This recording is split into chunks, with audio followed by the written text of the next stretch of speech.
Hello. ഇന്ന് Sunday ആയതുകൊണ്ട് എല്ലാവരും കൂടിയിട്ട് ഉച്ചയ്ക്ക് ഏട്ടൻ്റെ വീട്ടിലേക്കൊന്ന് പോയിരുന്നു കേട്ടോ. അവിടെ പോയപ്പോൾ എന്താ ഏട്ടൻ നല്ല അടിപൊളി ചിക്കൻ ബിരിയാണി ഉണ്ടാക്കിക്കൊണ്ടിരിക്കുക. അപ്പം ഞാനതിൻ്റെ വീഡിയോ ഒക്കെ എങ്ങനെ ഉണ്ടാക്കണമെന്നുള്ളതൊക്കെ വീഡിയോ എടുത്തിട്ട് എൻ്റെ ചാനലിൽ അപ്ലോഡ് ചെയ്തിട്ടുണ്ട് കേട്ടോ. അതെല്ലാവരും പോയി ഒന്ന് കണ്ടോണ്ടേ. അങ്ങനെ ഞങ്ങൾ ഫുഡൊക്കെ റെഡി ആയി കഴിഞ്ഞപ്പോൾ എല്ലാവരും ഒരുമിച്ചിരുന്ന് കഴിച്ച് കുട്ടികൾക്കൊക്കെ ഭയങ്കര ഇഷ്ടമായിരിക്കണം കേട്ടോ ഫുഡ്. അപ്പോൾ കുട്ടികൾക്ക് മാത്രമല്ല ഞങ്ങൾക്കും ഇഷ്ടമായിരിക്കണം കേട്ടോ. കാരണം ആൾ നല്ല കുക്ക് ചെയ്യുന്ന ആളാണ്. പല ഫുഡുകളും ആൾ തന്നെയാണ് ഇവിടെ ഉണ്ടാക്കലായിരുന്നത് കേട്ടോ.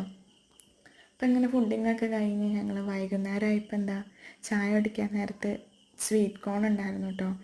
അപ്പോൾ അതെന്ത് ചെയ്തു ഗ്രില്ല് ചെയ്യാനുള്ള പരിപാടി കേട്ടോ. അപ്പം അതിൻ്റെ മസാല ഒക്കെ ചേർത്തിട്ട് ഞങ്ങൾ ഗ്രില്ല് ചെയ്യാൻ വെച്ചു. അതിൻ്റെ ഇടയ്ക്ക് നല്ല സംസാരവും എൻജോയ്മെൻ്റൊക്കെ ആയിരുന്നു കേട്ടോ. കാരണം ഇടയ്ക്കിടയ്ക്കല്ലേ ഇതുപോലെയൊക്കെ പറ്റുള്ളൂ. അപ്പം അങ്ങനെ എല്ലാവരും ചായയൊക്കെ കുടിച്ച് കഴിഞ്ഞ് രാത്രിയായി. ഇപ്പം ഞങ്ങൾ തിരിച്ചു